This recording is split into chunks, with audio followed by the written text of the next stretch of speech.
we're at a point where at the store I have a little bit more time to myself, which means I get myself into trouble. I check online and order some fish. So obviously this order is from Aquatic Arts. I've ordered from them a couple times, and I always like what I get from them. Got some stuff today that I've been wanting for a long time or getting back into, and some stuff that I need. So let's see what we got here. I don't see a heat pack yet.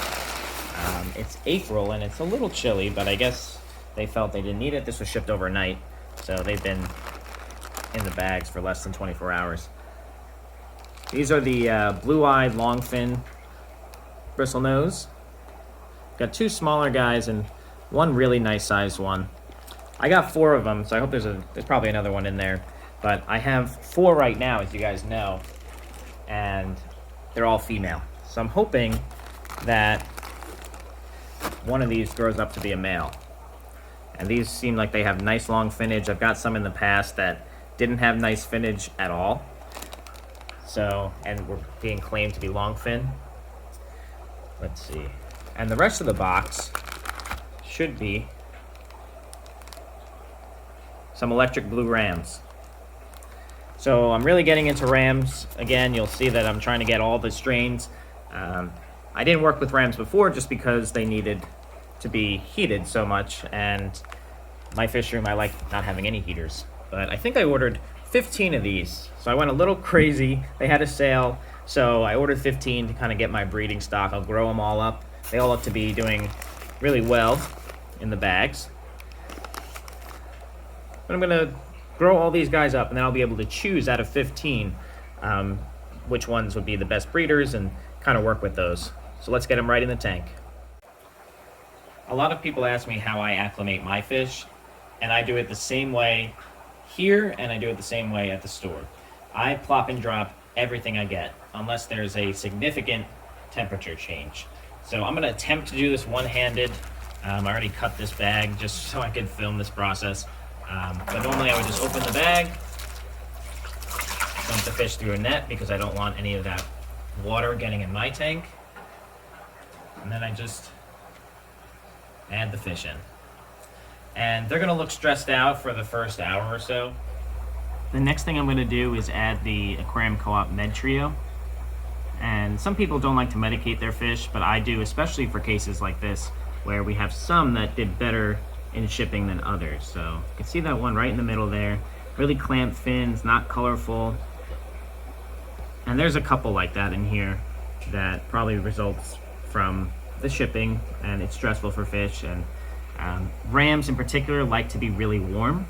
So I'm curious why, kind of like the first week of spring, they shipped without a heat pack, just because they were a lot colder than they would like. So I'm gonna put the meds in right away. I would do that either way, even if I didn't see any kind of signs or anything. The Plecos are fine. They don't mind the cooler temperatures. This is probably one of the last good shots I'll get of these guys for a while, just because they'll probably hide in there. But that's a brand new piece of spiderwood, so they'll enjoy eating the fungus and everything that grows on new wood when you put it in a tank. I'm sure these guys will recover well. We'll check back in a couple hours. I'm heading to the store now, and we'll see what they look like later tonight.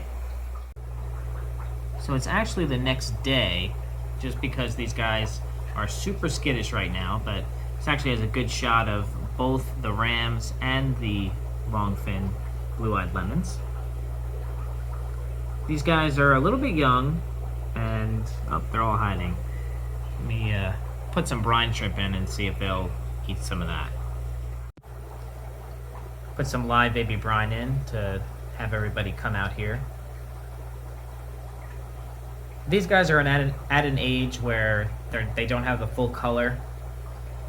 They were probably competing with a bunch of others for food, so some of them look a little thin, but I'll change that with the live baby brine. You can see some of them have a really nice color already. But I've bred these once before, and in my experience, they have the line on the body for a little bit, and then they actually outgrow that. Which is pretty interesting. At first I was kind of concerned, but at least in pairs that I've spawned before, they kind of have that line in there, and then they develop the full electric blue body But it looks like these guys have like at least 2 months, if I had to guess, maybe 3, until I could get some breeding pairs going, which is fine. That's why I got a bunch of them, just because I knew that eventually I'll be breeding these guys, and it'll be, now is not the right time to breed them, but it will be when these guys are ready. So that worked out nicely. As far as the long-finned blue-eyed lemons, I'll show the ones I have in a minute. I'm hoping that these will grow out soon. I'm going to put rapashi in here, and they have the fresh new spiderwood to munch on as well. And I'll grow these guys as fast as I can. These guys look good quality, just because I had received some in the past that weren't as good quality. Hopefully one of these is a male. We'll see. This tank is in a desperate need of a rescape. I'll be doing that probably sometime next week. The color, it looks kind of weird because there is duckweed covering this entire tank. Looks terrible, but the fish are thriving in here. You can see these are my 24 karat gold guppies, doing amazing. I almost lost this colony, but they bounced back and they're doing really, really well. But the focus of right now, just to show you that I have the nice Longfin, Bristlenose, the blue-eyed lemons. I have a couple in here that are really, really pretty. The female in the back there behind all the guppies is looking really good. Got another one on the rock here. This tank's very difficult to shoot just because of glare and everything, but I've got 4 adult females waiting for the right male to come along. I think they're actually breeding with some of my, I have short fins in here, so I think that I did see some breeding activity with that. I don't think that they'll pass along, I mean, they'll carry the longfin gene, but I don't think I'll get any longfin babies, so we'll have to see if those grow out. That was another unboxing. Keep an eye out for more unboxing videos. I'm starting to order fish again, getting a lot of cool new stuff in. Thank you guys so much for watching, and I'll see you in the next one.